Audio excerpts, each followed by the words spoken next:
Welcome, everybody. Welcome to the International Brotherhood of Magicians official podcast. My name's Jason Michaels. I'm joined by Scott Cantrell, Ben Young, my co-hosts. Fellas, how's it going? How you been? I I, We're suggested good. we could go back to We're what we good. used to do. I'm seriously, I hate both of you. You do this to me every time. You just look at me with a blank stare. That's okay. Actually, I was looking at Scott to see how he's doing, and he looks like he's doing great. I'm doing Yeah. great. I was looking at the camera just waiting. First, if you ever watch the podcast, Scott always has a blazer on. He always looks like he's going to a business meeting. And today he looks like, I don't know, did you just get back from the gym? What are you doing, man? You're It's like, been what are you out and wearing? about. It's casual Monday when we're recording this. So yes, I I thought like it. I'll leave the blazer off. I mean, you guys are in t-shirts, so I mean, come on. Oh, absolutely. Hey, man, I'm Mr. Casual for sure. Definitely. No doubt. I'm just, I feel like this should be your new look for like shows. Maybe I'll just put this over to the side, and then this will be my podcast costume. Well, you know how comedians are. Comedians are known for like literally wearing like clothes that looks like they slept on the street in That's to because walk on sometimes they did. did sleep on the street. I mean, dude, I couldn't tell you how many times I've seen a comedian walk on stage and I'm like, well, you put no effort into the what you're wearing. Okay, before someone else out there in listener land makes the joke, we are magicians. So we don't have a lot of room to talk about going up on stage in clothes that look like we slept in them. Okay, that's fair. That's a very good point. Very good point. So what have you guys been up to? What have you been up to the last couple weeks? Ben, what have you been doing, man? Man, I've been doing some gigs, working on new material. Ooh, that's fun. Yeah. Yeah, I am notoriously slow at putting new material into my shows. And but last week I got into a creative flow and I was working on some stuff and tested out a couple things over the weekend and it was Nice. fun and successful. Oh, that's good. That's good. That's awesome. Is there anything you want to tease that people can see in the future when they see your show? Nope. Okay. Hey, Scott, what have you been doing, man? Uh, been busy. I did a speaking gig, but I did some magic in it out in California recently. It was a lot of fun with a Nice. group of speakers and authors, and um, got to meet, got to see some people I knew before in the speaking world. Got to meet some new people, including Judy Carter, who those of you out there who may not know who Judy Carter is, she is a phenomenal professional speaker, but also a comedian and a writer, has worked with tons of names that you would know. And she started out her career as a professional magician. Did you guys talk about that? We did, yeah. Oh, Yeah, nice. we talked about her career, and so I'd heard the name, and she has a new book out. I will find the name of it. It's not right here, but I will look it up. But she's probably best known for her stand-up comedy books. She wrote a book called The Comedy Bible, and there's a new version Hmm. of it out called The New Comedy Bible, which is if you're interested in punching up your show or your talk with comedy, that is a tremendous resource. And I'm going to look up the name of her other book, her brand new book right now. Speaking of people who don't want to add comedy to their show, we got some feedback from a recent episode. Okay, before we do that, the name of the new book. I was hoping we'd get feedback. Because I want to, this podcast. When we think of the IBM podcast, I want the word to everybody thinks of to be provocative. Okay, The all the right. name of Judy's new book, it just came out on March 5th, so just a few days after we're recording this. Making Money Being Funny, a game Mm. plan to financial security for comics, writers, content creators, and entertainers. So another great resource from the one and only Judy Carter. You know, it is an interesting point that when you add comedy to your show and you make people laugh, that it creates, for a lot of us, it just makes us more easily booked because, Yeah. the whole idea when somebody laughs, that they feel good. It's like what is it? The endorphins and the dopamine in the brain get released, and it's a feel good chemical. And like all of a sudden, I don't know anybody who doesn't enjoy laughter. Now it's funny because not everybody likes magic, but everybody likes to laugh. But so it's an interesting point that when you can add some jokes or humor or your own style of levity to your show, that if you have somebody in the show who maybe isn't super, maybe they are a guest, they came with somebody and they're not super into mystery or surprise, but they do like to laugh because that's something that's pretty universal. Ben, I mean, very you have your own style of comedy. You're busting out laughing, but I mean, you're a funny. Both of you were funny long before I ever even attempted to be funny. um how has that helped your I career? love that you I love that you started that sentence. I swear, I think you were gonna say, Ben, you like to laugh. You knew you wanted to toss it to me, you just didn't know how. Uh yes, I'm a fan of the ha-has and the giggles. Ben Ben It Ben has a yes. very fun comedy style with his magic, which I Yes, very yes. much appreciate and like. It's creative, clever, and quite dry much of the time, which It's I quite I dry. I I should appreciate. let Scott do all the intros because he did a fine job compared to what I did. Jason, when you want to do a transition, just nod real big. And Okay, yeah, people who go. are listening, they won't know this. It will be seamless. For people who are Yep. watching, then they'll get that little extra bonus. I promise you I'm not doing any transitions anytime soon. But besides that, Ben, tell me, Yeah. man. You no, you like you here's what's interesting. You do comedy, but you like really infuse your own personality into it. Is that something you've always tried to do, or did you ever just kind of do the tricks that like have the jokes built into them? So the first few years in Magic, I guess I was just approaching magic in sort of the traditional sense, kind of what you think a magician is supposed to do, little stereotypical whatever, buying tricks off the shelf, kind of doing them as is. And then I don't know, I at some point I started trying to be funny. And then I started seeing that there were actually comedy magicians out there that were making a living doing it. And I really just went for it. I'm like, oh, it turns out you don't have to be an illusionist with all these giant props and production value and assistance and all this stuff. You're allowed to do a show that is based on your personality. And so I leaned into that. And then, it's a process though, over the course of, years and years of figuring out who you are on stage and kind of how to convey that. For me, I'm not really playing a character on stage. I think it's more of like it's an extension of myself. It's a part of me that I'm sharing. And I kind of look at it as like, it's like your ideal self. Yeah. And Yeah, Scott, but it's a process. you have an improv background, Scott. So were you trying to be funny before you got into, like, I know, and you're very much that sort of performer that you incorporate sort of the rules of improv into like your magic show. Like I've seen you perform them many times, obviously, and that whole sort of yes and idea that improv um embraces. Were you trying to be funny before that, or did what was your Yes, path? and I Oh, yeah, Scott, you missed the nod. He oh, was was that? I'm transitioning. sorry. It was over. There you go. giving him the nod. I really enjoyed acting when I was in high school, and that was about the same time that I got interested in magic, or a little earlier than that. But I was growing in both at the same time, and so we did a lot of improv classes, and then went to college and joined a was in acting and did improv. And my whole style of magic from the time I was a kid, I don't know really where it came from, um, but I felt very once I got past those initial nerves, which I think we may have talked about on the last episode or episode before. Once I got past that, or I was able to channel those nerves of anticipation into focus, right? Actually became a way for me to focus and be in the moment.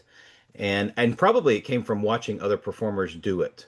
So whether it was a Stephen Bargatze or a Michael Finney or whoever, little did I know that so much of those moments, or Matt King, so many of those moments that they have in the show that Phil ad-libbed and improvised were not.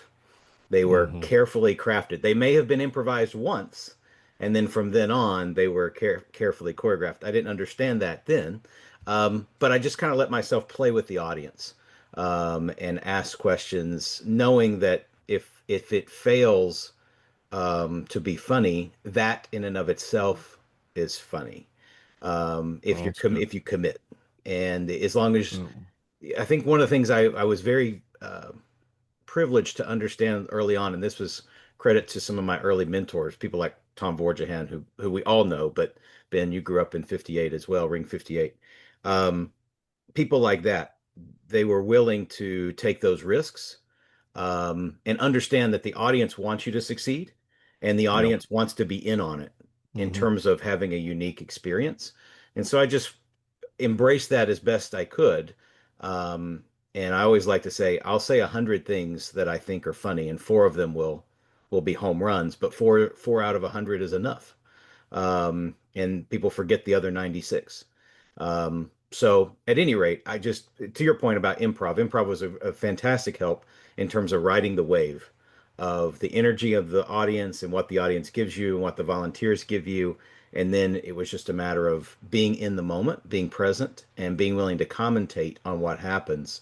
I mean, to my own limitation, though, in the early days when I was putting together a show, I put together the trick. I knew the beginning, middle, and end of the trick, but I didn't necessarily have a script for the trick. And I think that was actually that forced me to to be in the moment.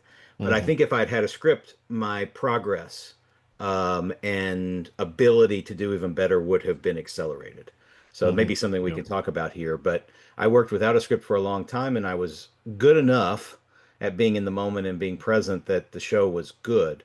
But I think if I'd had a script as a baseline and I knew I could land there, then I would have had the best of both worlds. At any But rate, yeah, I'm sure you said definitely embrace improv and all the skills that come along with it.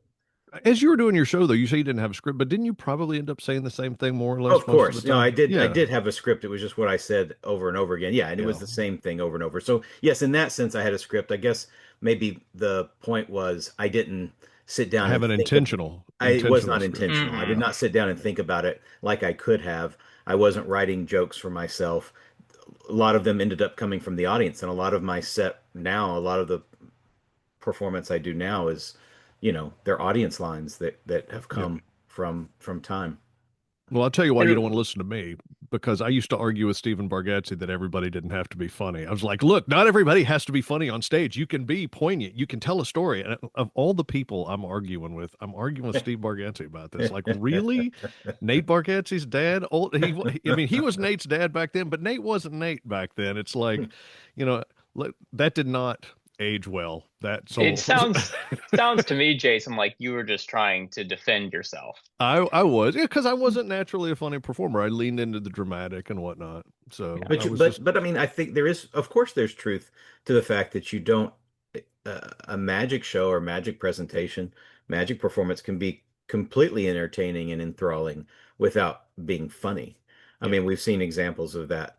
We see examples of that all the time. Hmm. But as a rule, commercial corp again, it was all about your audience. The audience as a rule wants to laugh. So if only thing you're ever doing is being serious in a show, that may be a harder sell. Yeah. But a serious piece can certainly work well. And Jason, I mean, I've said this multiple times over the last few years since I mean, you have become a real student of humor and comedy. I mean, a serious student of humor and comedy. And not only has that come through in terms of your intentional work from a performance standpoint, but you're just funnier now than you used to be. You're just a funnier guy. So I guess, maybe that's age, I don't know, but yeah. I can't Wh- keep up with you sometimes. It's very I good. guess Stephen Bargatze rubbed off on me after all. I don't Yep. know why he wanted to continue to hang out with me when I was always such a difficult person to be around, but He saw you as unmolded clay. unmolded clay. Ben, were you going to jump in there? I cut you I off. have a few interesting points, hopefully interesting.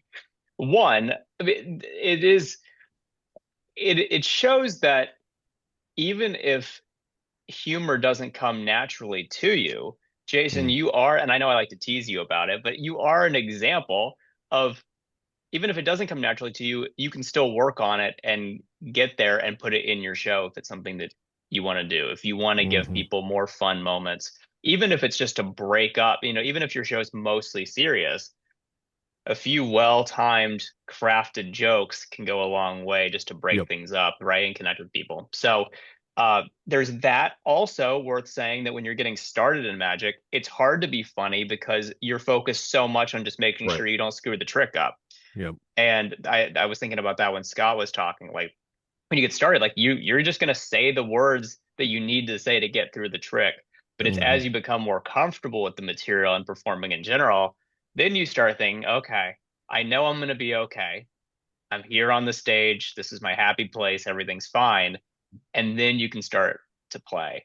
And Mhm. then last thing was improv. Um, People appreciate you taking a swing, Right. even if it doesn't land, because it shows that you're in, like you were saying, Scott, that like you're in the moment, right? You're making a joke about something that just happened. You're not sticking just to the script. You're able, and they really appreciate that to see that you're just there, that you're present. And That's I a good think that's point. all I've got, Jason. Ooh, he gave me the head nod.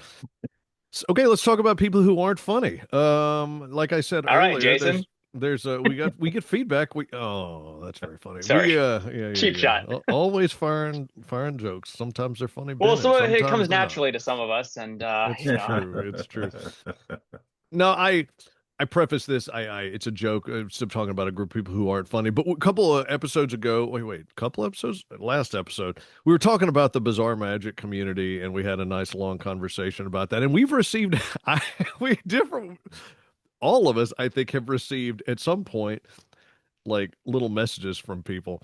We Um, struck a chord. it did strike a chord. I've had several people say things like, "I didn't know you knew that much about the bizarre magic community." Of which I say, "Hey, I'm a student of magic. I've been around the business for a while.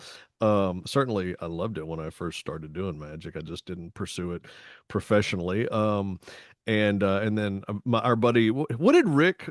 What did Rick say? I'm sorry, Richard Green, our buddy Rick from Nashville. I think he said Yeah. something like He interesting he sent a very conversation. a kind message over to me via Facebook, just checking in because we actually haven't seen our paths haven't crossed in a minute. So he was saying hello, but he said it was a very interesting conversation Yep. related to bizarre magic, Yep. which Yep. that was Yep. a kind way to say it was uh Interesting. interesting. Yeah. Yeah. Yeah. You're trying to read into that. We love our buddy Rick. He's a good dude. And Tiff reached out. Tiff's been on the show. Yep. So anyway,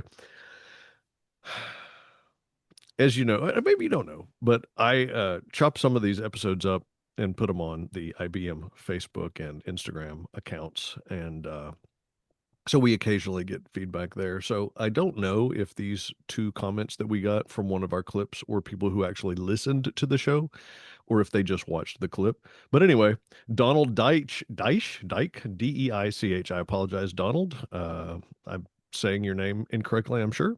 He said, I'm one of the founders of the East Coast Spirit Sessions. Just ask any of the questions you wish. That's a good It's response. okay. His stage name is Vlad. Do you guys know who Vlad is? I know who Vlad is. Uh-uh. Vlad, the vampire magician. This guy's Oh, been around yeah. forever. Oh, He's been doing wow. this for a very long Very time. cool. And he's a pretty serious bizarrist. And so, Vlad, we appreciate, or Don, we appreciate you. Um, if nothing else, just sharing a little feedback and your willingness to answer our questions. Now, a slightly longer message was sent by a guy named Carlos David. Interesting episode. I happen to be a generalist magician who attends East Coast Spirit Sessions. Funny, that's a nice Yep. connection there. Who attends East Coast Spirit Sessions, lectured and performed at this year's convention, performs shows with bizarre themes, and also performs non-bizarre shows. In my opinion, bizarre magic is closer to the heart and soul of magic's foundations, including its past masters, than what today's mainstream magic has become. I love it all, but I truly feel this to be the case. Carlos, thank you for your feedback. It's an interesting point. The heart and soul of magic's foundations. I guess that just depends on what you think magic's foundations are. If you're talking about like, something that was thousands of years old around a campfire, then I guess that probably would be accurate. If you're talking about like a medicine man or woman or Hmm. that type of thing, that sort of shaman or something like that, then yeah, that definitely Hard to argue. Yeah. magic, quote Mhm. unquote, back then it was like it was a metaphor. It held power in that people gave it power, like they assigned power to it. They believed that by doing some sort of quote unquote magic ritual like that, like could heal them from sickness and things like that. And bizarre magic. And if you want the full, and I should mention that we did a full episode. We talked all about this, episode 29. So if you want to dive into that episode and you want a little bit more context about what we're talking about here, go check that entire episode out. But he said it's bizarre magic is closer to the heart and soul of Magic Foundations than what today's mainstream magic has become. Any feedback? Yeah, I see where he's coming from on that. I mean, if you look at a lot of the magic that's coming out these days, and I'm talking mostly about like things on the marketplace, it's very fast, visual. I mean, in general, we're all sort of competing against attention, Yeah. and bizarre magic being so storytelling based, really it slows things down. And that is a more old school way to do it. Old school doesn't sound right, Mm-hmm. but more traditional. Yep. Yeah. So Good I point. definitely see where he's coming from on that. I will say, just to kind of echo Ben's point, I, I I get intellectually why magic has moved and continues to move in the direction it does. Again, I'm talking about stuff that's on the market, stuff that people are putting out. And some of it is just unbelievably impressive good stuff. So this is not a judgment on what's good or what's not good, or what people like or what people don't like. But Ben's note, we're competing for attention. And so in the social media world, and even in person, even in a close-up setting, depending on the nature of it, if you're strolling or something, you don't have a lot of time. Um, that visual stuff, that hyper visual stuff, is what people are seeing online. It's what they expect in real life.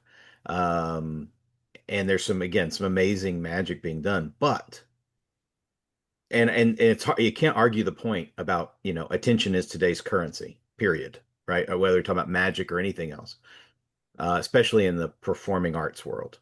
Um, to that end, or because of that, the world of bizarre magic, story based, um, scripted, um, emotionally driven type of performance, I think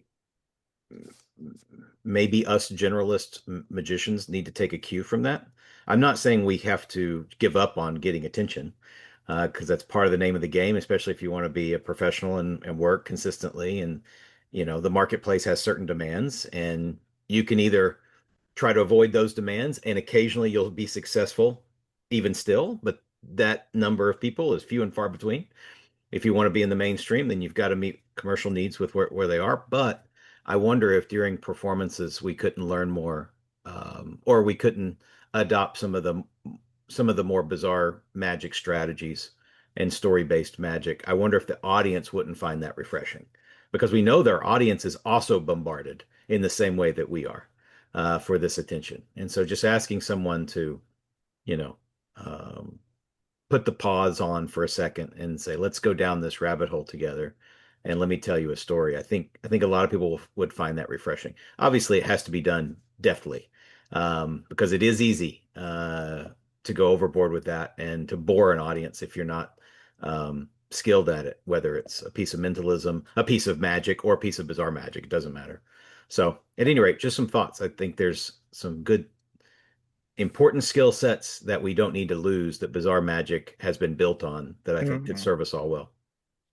And what a testament to what an undertaking and achievement it is if you can capture your audience's attention with stories and a slower pace, Right. right? And again, this isn't, we're not, judging what's good or bad, but it's a bit of a hack. And then I know we like to talk about hack magic. That's not what I'm talking about, but it's like a life hack to use, really visual eye candy to capture Right. people's attention. It's harder to Right. capture their attention and have them care and be interested by just What talking, what you say? yeah, with words. Yeah. And you guys also said just a minute ago about comedy. You said, you sprinkle it in, there's a place for it. Same is true with this. Hmm. There's a Yeah, place for it. great. If you're doing some sort of a performance, maybe there's a spot where you do something a little bit more story based in a larger performance. So yeah, very good stuff. Very good stuff. Oh Oh, yes, sorry. Ben. Oh, sorry. I was trying to swipe you away. My attention. That was a visual gag. It's a Those visual gag. listening to the podcast in their on their phone they do not understand. So we talk every episode, usually starting in I don't know. It's just nonstop. We talk every episode about the IBM convention. And the IBM convention is coming up in St. Louis this year in July. Uh, and we'll talk more about it at the end of the podcast. But I was thinking about that and just kind of going to conventions. We've had entire episodes where we talk about why you should attend a magic convention. And it's not just attending the IBM convention. It's just like, why would you attend a magic convention in the first place? What do you get out of it? Stuff like that. So I definitely, we had a nice long conversation with Keith Fields, Lady Sarah, and Matt Stanley recently, like 2 episodes ago. So dive back into that one if you want to sort of hear an entire conversation about magic conventions and competition and stuff like that. Here's the question, though. I was thinking about this. Okay, guys, what is one thing you have always wanted to see at a magic convention but not seen, or maybe you see it rarely? I, I'm not going Okay. first. Okay. So I hadn't really thought about this. But it's very funny timing. About a week ago, I realized the thing that I want at a magic convention that ooh, I've are you never seen serious? and will Oh, probably never get. Yeah. oh, okay. All right, give it to us. So, do you all remember early YouTube era? So, I mean, it must have been '06, '07. There were a series of videos that went viral, and viral was like a thing. It was an accomplishment back then. Hmm. It was the David Blaine parody. Oh Oh gosh. yeah, yeah, yeah, yeah. Yes. You can't say what they No, no, said. we can't say it, but No, although they didn't. I don't think they said anything either. Uh, but yeah, it was a David Blaine parody. Anyone who doesn't know what we're talking about, go ahead, pause the podcast, I go pulled them up. watch. They're easy to find. Yeah. It's easy to find. Type in David Blaine parody, and I think it would be so much fun to have the three of them at a magic convention and just talk about the process of making it, whatever happened to them afterward, any sort of effects that it had. Uh, which kind of leads into like I'm a fan of like panels of people talking about things that Hmm. they've done. It kind of breaks up the format of show, lecture. Um, so I'm a fan of that. But that was just an idea that I had like last week, and I'm like, man, I've never seen them like at a magic convention. That would be so sick to get That's to cool. to meet them and find out kind of how they got that idea and how they developed. And if you watch the first video is very very simple, but they did a few of them and things got complex in the Right. later ones where they're Wow. doing things like without camera tricks. They're doing one continuous take, and people are having to do a lot of things behind the scenes. There's costume changes and all sorts of stuff. Oh, that's cool. Yeah, it was very cool. Nice. I Scott, think you got that's a great anything idea. you wanna see at a magic convention that you haven't seen? Or maybe you Um, thought would be cool, but they just haven't. Maybe it's not that you've never seen it, it doesn't happen Rare. frequently. Yeah, there's two things that come to mind. One is a tag on Ben's, to be fair, but it's something that I've always wanted to do, or to see. And that is, going back to this parody idea, you know, sometimes, and it's ironic, but sometimes I think we as magicians take ourselves a little too seriously. What? Um, I know, I know. And so it might be fun to see one performer act like another performer to parody someone to their face. Hmm. You'd have to find the right mix, but I think that could be a lot of fun. Um, Almost like yeah, or a masked singer, but now it's the masked magician, not revealing tricks, but doing tricks in a particular style. Oh, You have to that's guess who it fun. is. That's a So great idea. interesting things like around contest or audience interactive type things could be fun. But the other one that could be related to any of that is I'd love to see more panel discussions. I'd love to have three, you know, pros talk about whatever the topic is. Or, in the business world, I attend a lot of marketing and business sessions. We have a lot of spotlight, hot seats type thing where someone from the audience will get up and they'll talk about their idea or their marketing plan or their product. And then you've got three pros, kind of like Shark Tank or whatever, telling them, answering their question, helping them overcome the challenge, giving them ideas. So basically, a live workshop Oh, where that's you're cool. working with one, two, three, four, five, six people, one at a time for 5 or 10 minutes a piece, workshopping something that they're doing, but you're workshopping it live in front of the audience. So it becomes this collaborative type of work session. Because I think, for me starting out, the only way I could learn, or the only way I knew to learn, was videos, which weren't nearly as plentiful as they are today.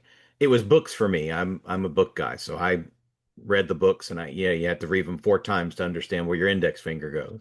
Right. Or learning from mentors, right? Them just showing you what they do. And and it wasn't until a little bit later on where I would be part of a group of magicians who would get together and we would workshop things together.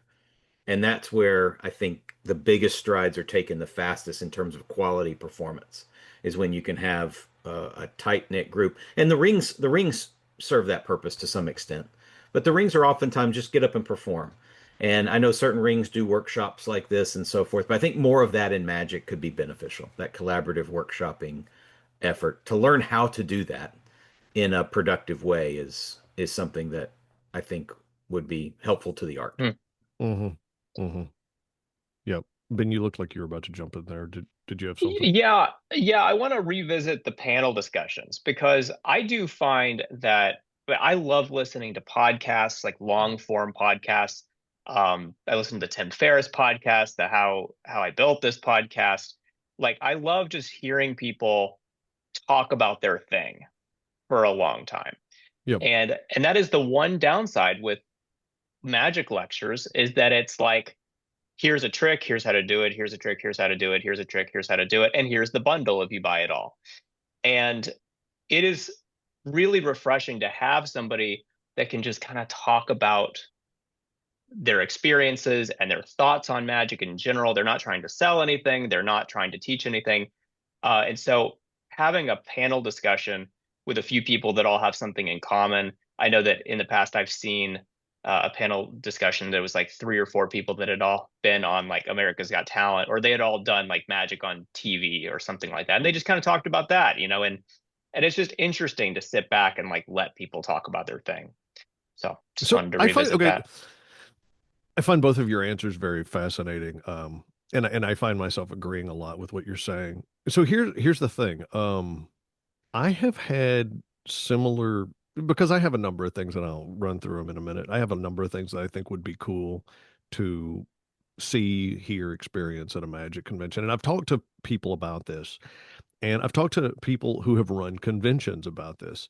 And the response that I have gotten is that it sound what you're saying, like the idea of having a panel discussion on whatever.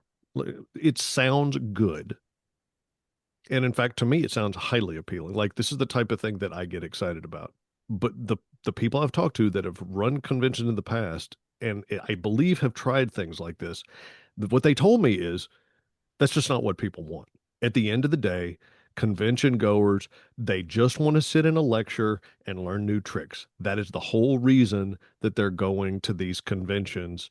And yes, they want to see magic, but they want to learn tricks. And the idea of talking about theory or talking about things that other people have done that have nothing to do with tricks, they have told me that people complain about that. Now, here's what's funny. I didn't even set this up. I didn't say, "Hey, I want you guys to talk about this." I just said, what do you want to see at a magic convention? And both of you basically said very, very similar things.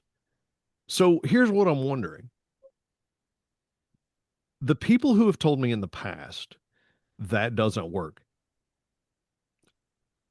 Do we believe that's accurate anymore? Maybe it didn't work at a time. Maybe I don't know because I don't know what to think because you guys both just told me basically the same thing I would have said.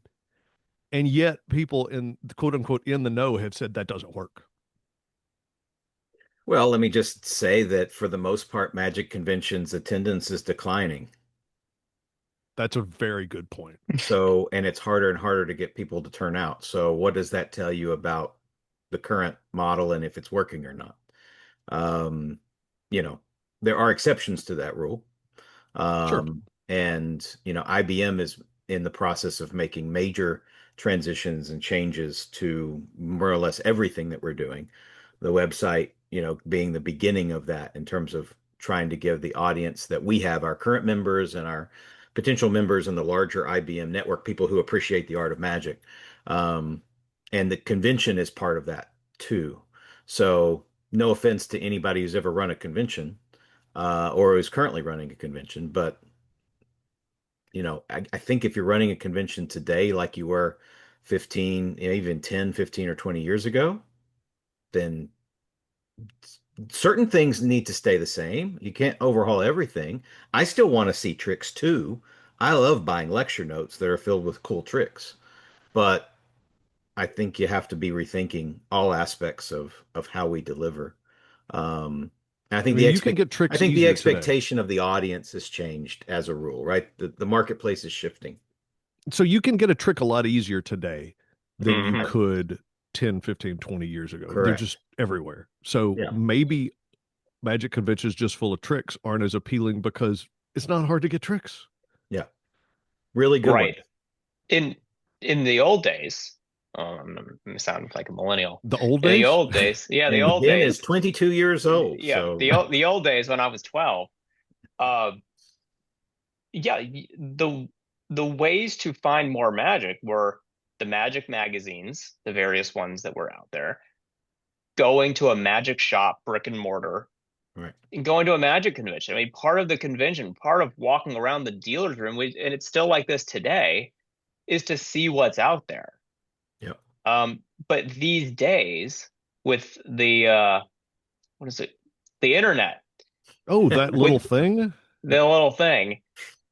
I mean, I don't know about you guys, and I'm not even trying to stay up to date, but I feel like I generally have a pretty decent pulse of like what's on the market, what's been coming out. My email is bombarded Right. with the magic shops that I purchase from, telling me all the new stuff. And Hmm. so there may be a generational thing too, right? I mean, I don't want to, you know, talk bad about the old people, but it may be We that, just lost like half of our yeah, audience sorry. with that Well, and one This I'm will not, be three the words. least downloaded episode we do. only if we use that as the clip Yeah, yeah, yeah, for yeah, Yeah, that's it. Just Instagram. that 4 seconds. I don't Well, want they're to talk not. bad about the old people. That's it. And Well, then that's they're the old people click. aren't on the Instagram anyway, so uh, They're not going to hear this. Is that what you're saying? not You're gonna just digging. You're just digging, Ben. no, but the truth is though is between in the older days when the internet wasn't as prevalent, you had to go to these things in person to find out what was out there. Right. And now you have the older generation, for whatever reason, not attending conventions as much. You have younger people that are in magic. They know what's going on in the magic world. I mean, Hmm. I mean, we've talked about the benefit of conventions, and the reason we have to talk about it is because they're going, oh, yeah, I know all the tricks that are out there. I already followed the magicians I like. That's why we talk about things like the contests and getting to see performers you haven't heard of. Experience. And Yeah. yeah, right. I mean, meeting other magicians, jamming. I mean, that's why we talk about that kind of thing. I don't know where I started on this tangent, but I'll stop. Okay, Something all right. about I'll old pick it people, up. Ben. Yeah, Um, thank you. you know, so boy, I really like this. I'm like, this was just kind of like, let's just talk about something you want to see at a Magic Convention. But like, the more we get into this, the more I like am excited about it because I am kind of this opinion that Magic conventions kind of need to. Well, okay, okay, rephrase. I'm the president-elect of the International Brotherhood of Magicians, and I think the IBM convention needs to make some adjustments. And I mean, I'm not saying that to say that the people who do the work aren't doing a good job because they work very hard and they put themselves out there to create a great experience. And you know what? For the last number of years that I've been going, I always have a blast at the IBM Yep. convention. It's fantastic. But I still think that, even just the stuff that Ben just said, thinking about it from the point of view that it's not the same that it was 10, 15 years ago. Everybody gets emails from magic shops basically on a daily basis and Yep. can get any trick they want. You don't have to show up to a magic convention to be aware of what the latest, greatest thing is. And so, how do you change a magic convention? I mean, so anyway, some of the things that I would like to see that I've been told won't work. And well, I guess we're going to just have to, somebody's going to have to take charge and see if it works or not. I wonder who that might be. Um, some of the things I've been told won't work are that I would like to see. I like established performers telling me about how they built their business. Yep. I mean, I know that not every magician is a full-time performer, but how I'm interested in how Lucy Darling is filling, Scott and I just went and saw Lucy at the Fisher House, the Fisher Fisher Theater. What's Center. it? Yeah. Fisher Center at Belmont University. 1,600 people there. Okay. Screaming. And she was just at City Winery, which only seats like 250 people, like 4 or 5 months ago. And Yep. before that, she was at House of Cards, which seats 70 people. Now, I want her to sit down and like talk for an hour. And I want to hear what she has to say.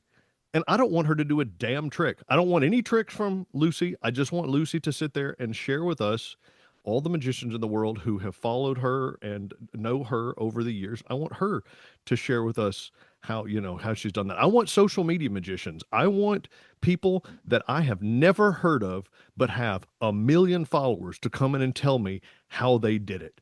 I want producers. I want the producers of a magic show, the people, not the people starring in the magic show, the people who put it on. I want people who create magic shows and take them on tour, take them to the Sydney Opera House, go out and tour across the United States, go to performing arts centers. I want those people to tell me how they're doing that. Tell me stories from the road. Give me Mhm. nightmares. Make me feel like I'm not. I want somebody who's a corporate entertainer who has struggled so that I know I'm not the only person who struggles sometimes booking these gigs. I want a panel of amazing magic assistants who can say this is what I had to learn. And I'm not talking about just a magic assistant who's done one or two shows. I'm talking about people who have made an entire career of Yeah. being, or maybe they transitioned from magic assistant to magician. Um, I want yeah. them to sit there and talk to us about what it's like to be a magic assistant, the good, the bad, and the ugly. And I want to hear the ugly. I want to hear about the stuff they've had to put up with that they probably shouldn't have put up with. This is the type of stuff I'm interested in. Do you guys think, I feel like I know what you're going to say, but does this align with what you guys are thinking as well? Yep. Okay. Uh, it also gave me another idea, but we can get to that in a second. No, Scott? I'm completely on board with this too. It conventions, there's no reason to make the convention about tricks. You don't ever take them out, but there's no reason to make the convention about tricks. It's got to be about people and experience. Yeah. So, Yeah. I And guess the even if question it's, is, I'm sorry, hold on, let me just say this real quick. yeah. Hold that thought. What can you not get from the on the internet? internet. Right, exactly. Mhm. That's what the Magic Convention should be providing. Exactly. I agree. Yeah.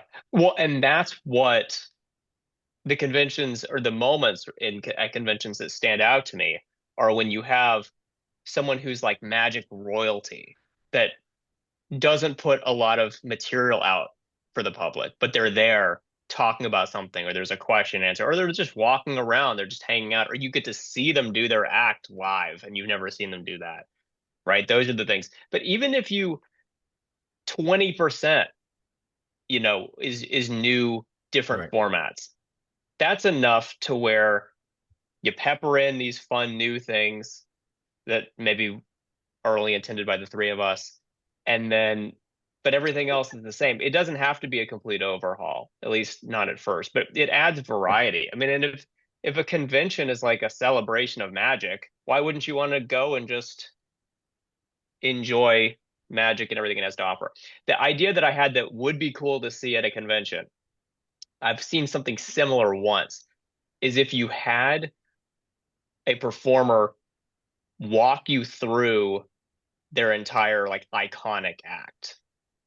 Mm. Um, not not in a traditional lecture format, not like they're actually teaching you how to perform it, but they pull back the curtain and reveal all the things and they just do like a walkthrough. The closest thing I ever saw to that was at the Winter Carnival. There was a costume change or quick change duo, and they did a lecture on quick change, and they were just talking about quick change as they were setting up the act that they had just done the night before.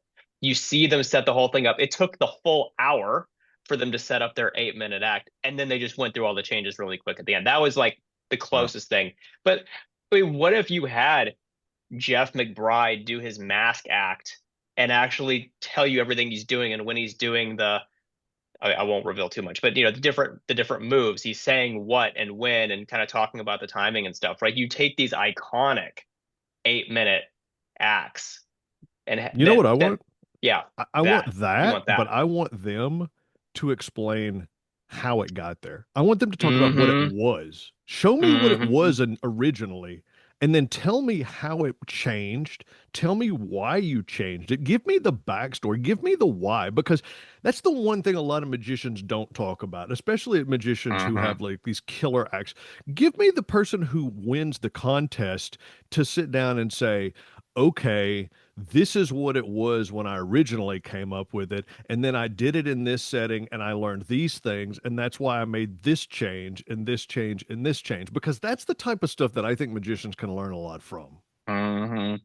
And I, it's if you're removing this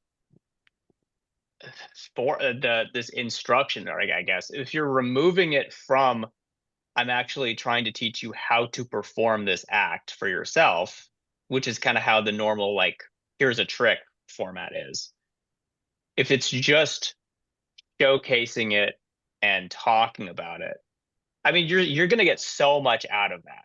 Hmm. That'd be Yep. unbelievable. I'm starting to Yep. think of all these different acts that are out there that I'm like, I wish that I could watch them spend an hour just talking about these 8 minutes that they've Hmm. done a million times and have so much work on. Oh my gosh.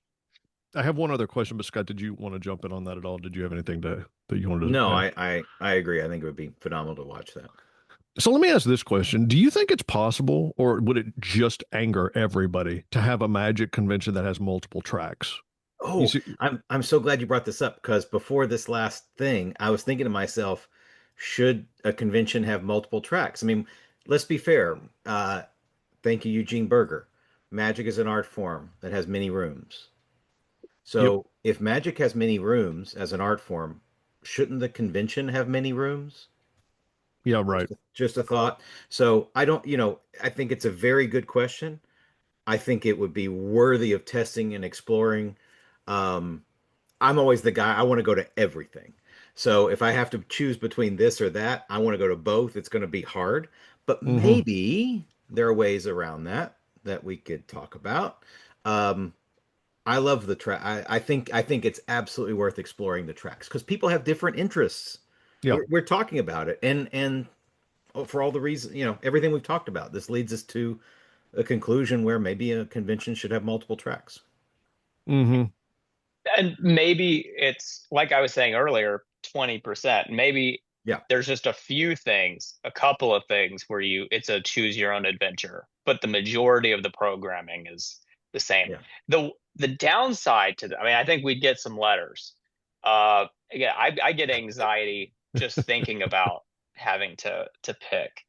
Uh, but to kind of go back to what we were talking about in the last episode about go if you're a bizarre magician, should you go to a general convention or vice Mhm. versa? We were talking about, well, you don't know what you might take away. You're probably Hmm. going to learn something. And the problem with picking a track is you're going to pick the things that you think you're interested in, Good point.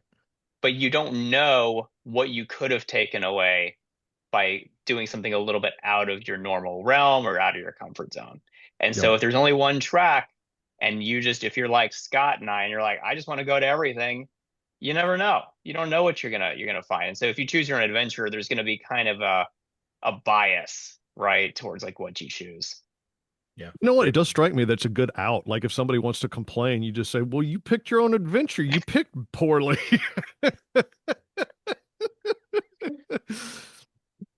I think It's it's not Well, our that is fault. one We way to gave you handle it. options. This is an excellent discussion, and boy, this really, really interests me a lot. And so I feel like we're going to talk. At least I know I'm going to have more talks about this with people in the future. But yeah, Ben. Listeners should write us Oh, and excellent. tell us what you think about all of that. Different tracks, different experiences, different formats. What's the favorite thing you ever seen at a convention? What was Hmm. it? Yeah. What did you like about it? What's your least favorite aspect of a convention besides, the time away from home or the price, right? I mean, but tell us what you like, tell us what you don't like. Yeah, we would love to crowdsource as Actually, you much know what? information I'm as sorry, but possible. I agree. I disagree. I want to know if it's the price that Oh is the no, problem. that's true. That's a very good point. Yeah, no, yeah, that's right. Yeah. Tell us if that's keeping you from if that's keeping you from attending, we want to know that too. Very good point, Jason. Yeah, Absolutely. yeah. And so yes, And it's an time as ex well. Time as well. Is it time yeah. away from home? Maybe that's a reason you don't go or can't go. So I mean, I'll tell you, I know that the IBM, like the brass at the IBM, the big dogs, they probably don't like the fact that I'm just like talk about everything. But I I don't think that the fact that we have a 4.5 day convention is a good thing. I think our convention needs to be shorter. It's my own personal opinion. I think it's a really, really long convention. And yes, you get a lot out of it, but it means that you're away for a long time. So like that's it one of the costs more things money. that's just Yeah. me. It's just my own personal thing. But yeah, so I'm very interested in what folks have to say. You'll be able to share online because I'll post a clip from this podcast on our Meta account, Yeah. Facebook, Instagram, all that. Let us know what you think. Tell us what you have always wanted to see at a Magic convention. You can also message us directly Yep. through, you can message us. Facebook. Yep. Yep. You can message Um, us. No, I mean through like the podcast app, there's some yeah. way to message us directly. I Cool. am realizing I should have maybe Just looked that up. just fax me. Just Just facts, man. You know Hey, what else? wait, We hang have on. I can we have tell our just so I want you all to text you can text Jason and Ben. Nope, nope, Jason's nope, number is nope, nope. You can message me. My socials are on the show in the Your show notes. social. I'm very Oh, social, and my social media I thought you information, were going to give your social as is security number. Ben's, as is Scott's. Our Hmm. social information is are in the show notes. So message us and let us know what you think. Hey guys, Oh, by the way, if you haven't yet, register for the IBM convention. It's going to yes, be a blast, yeah, and you won't regret that you came. So yeah. No, it's true. It's you're not true. going to regret that you came to the convention. So There's some register, real come to the convention. We'll real see you heavy in St. hitters, Louis. heavy Yeah, hitters from Aaron Fisher to John Armstrong to Artem, yeah. Jonathan Burns. I mean Jonathan Levitt. I mean we're talking Andy Glad. I mean I just keep naming names. Skylar Jade's going to be there. It's going to be great. It's going to be a lot of fun. Chris Connie Boyd's the Korn. guest of honor. Chris Korn. Oh my gosh, Chris Korn, man. Chris Korn was everywhere for a while, but now I honestly feel like people don't know who Chris is. And if No, you it's haven't very seen rare to Chris Korn see. work, oh my It's very gosh, it is rare to see Chris monstrous. work in a Magic It's a setting now. beast. Yeah, it's Absolute unbelievable. beast. Yeah. He's kind of gone underground, but he's an absolute monster. We have a couple extra minutes.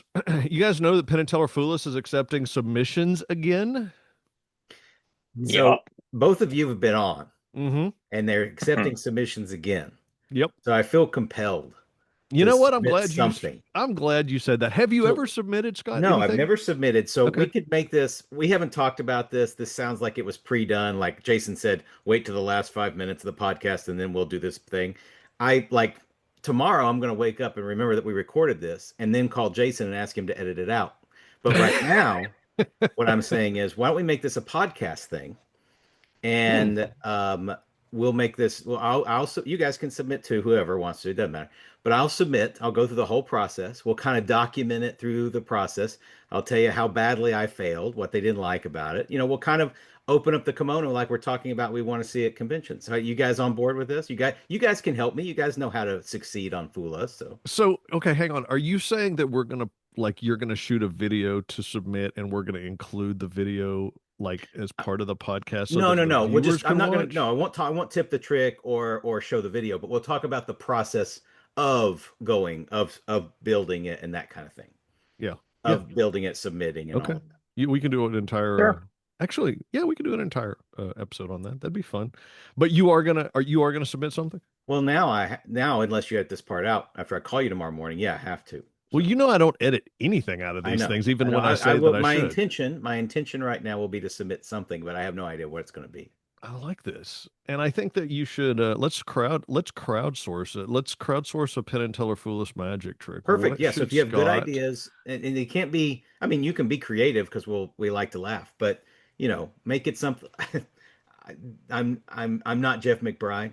My skills are, so you don't need to give us method. Just give us idea, premise, something. Throw them out there. We'll see where it goes. Who knows what kind of insight we'll get. All right, let's give it a couple parameters. Okay. Tell us if you think Scott needs to do, because Scott can do both. Does he need to do a stand-up magic trick or a close-up magic trick? Think about which one you think would be, if you're a watcher of the show, if you enjoy the show, which one of those would have a better chance of Hmm. getting on the show. You know, are there any other parameters because I mean you're good with cards, but you're good with all sorts of stuff. You're also I mean, the whatever I do is probably going to be infused with comedy and humor. So okay, although I can tell a story too, so it doesn't, just keep that in mind as you all are thinking through these ideas. okay, okay. I like it. This is fun. And All right, what's the time frame, guys? How long does the clip I send to Fula supposed to be? Do you guys have any idea? it's supposed to be like 5 minutes. So, this can't be any, so, the trick needs to be within 5 minutes. Again, you don't have to script it or give us method or anything. We're just looking for ideas. All right, that's awesome. And we need to get this thing done in the next, say, month or so. So this episode will come out in a couple of days, and then we'll have about a month. So feel free to send us ideas for Scott, and we will crowdsource a magic trick and see what we can come up with for a Penn and Teller Foolish submission. Have you submitted again, Ben? I have not. Are you thinking about it? Probably not. Okay. Every time that it gets picked up for another season, I'm like, oh, I should. Oh, right. I don't have anything on my mind to submit. Yep. So If you are interested in submitting to the Penn and Teller Foolish, now I can say this because it's all over social media, but if you're interested in submitting your magic to the producers of Penn and Teller Foolish, the email address is fooluscasting@gmail.com. Fooluscasting@gmail.com. And I know this because, like I said, it's been all over social media. People are putting it up. It's not a big secret. And also, I mean, I know that Andrew was in one of the producers was recently in a Zoom meeting with a bunch of magicians, and he was talking about, submitting. So I know they're actively looking for submissions. Jason, are So you thinking yeah, about I submitted something. Yeah, I Oh, submitted something. So fantastic. yeah, we'll see. I mean, it's a really great trick. It's a really strong piece of magic. Sweet. Um, I say it has a slightly better chance of fooling them than the one that I was on the show. When the one that I was on the show doing was pretty technically demanding, but I wasn't sure if it would quote unquote fool them. This Right. one I think has a little bit better chance of actually Sweet. fooling them. So see what comes of it. All right. This has been fun. Awesome. Last thoughts. Yeah, I guess I'll just mention that if you want to learn more about the International Brotherhood of Magicians and what we are all about, if you like and enjoy the art of magic, whether you just want to get together with friends or you want to learn new tricks or you want to go to a convention, check out magician.org. That is magician.org, magician.org. Our big annual convention that we are excited about happens this July in St. Louis. And if you go to magician.org, there's an entire section about the convention. It has list of talent, it has the schedule, it has the venue where we're going to be, all sorts of cool stuff. Any final thoughts as we wrap this episode up, gentlemen? Very good. All right. Well, it's Yeah. been a whole lot of fun. Thank you for joining me, and guys, and thank you, dear listener, for joining us. It's always fun to talk about magic, and we'll do this again very soon. Hopefully, on the next one, we'll have some special guests to chat with. So stay tuned, and we'll do this all again soon. Take care of yourselves. Thanks so much. Bye bye.